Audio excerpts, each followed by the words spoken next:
Now I'll show you how to create a custom photo.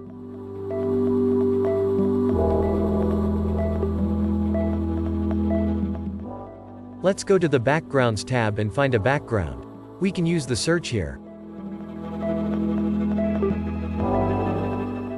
This one is good. Let's stretch it over the canvas.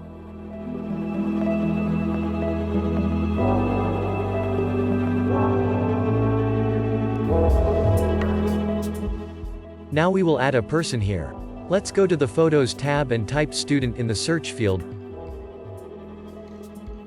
There are also lots of different filters that we can use.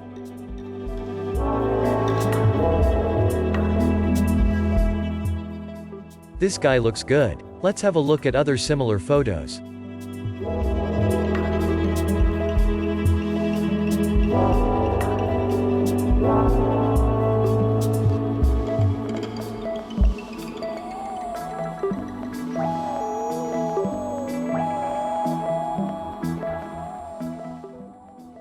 This one is great.